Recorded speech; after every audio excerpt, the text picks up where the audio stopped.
A setup, Wall Street Journal reporter and CNBC contributor, Gunjan Banerji. Gunjan, welcome, and then tell me what happened? What were we seeing in July? I remember you were tracking just how much risk retail investors had been taking on, and it seemed like they got kind of skittish and went safe in July, maybe too soon.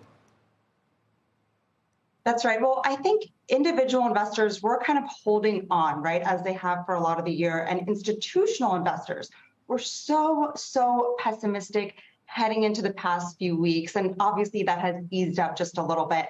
I think the biggest thing has happened is that the yield on the 10-year Treasury note has dropped dramatically. It just logged its biggest one-month drop since March 2020, which is so remarkable when you think about how risk-off everything was. But, you know, these falling bond yields have triggered yet another rotation in the stock market and really helped fuel this rebound. It's helped fuel this rebound in tech. And I think that's one key thing people need to be keeping an eye on next week, especially with the jobs numbers coming out and for the coming months.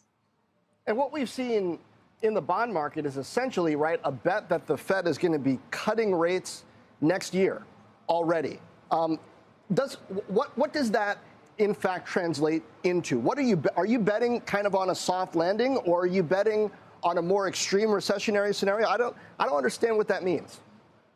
You know, I think that's one of the biggest questions out there, where all week what we saw was people on Main Street, people on Wall Street trying to figure out, are we already in a recession? Is the recession over? Is the recession coming? It's been all about a recession. So I think what that's telling you is people are really, really worried about growth, right? And they're betting on slower growth ahead, whatever shape that looks like, whether that's a recession or slower growth overall. It tells you people are saying, I think the Fed's going to have to decrease rates because of a slowdown in the market. And we'll get more on that next week with the jobs numbers, right? People are really worried about a recession right now, but we've never really had one without a fall in the jobs market.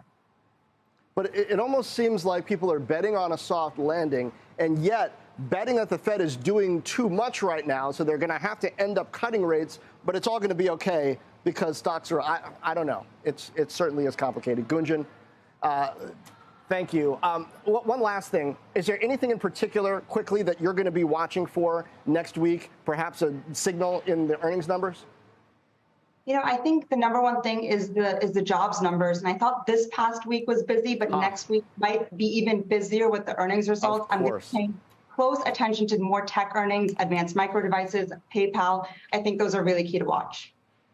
Definitely key. AMD and the jobs number, of course. Gunjan Banerji, thank you.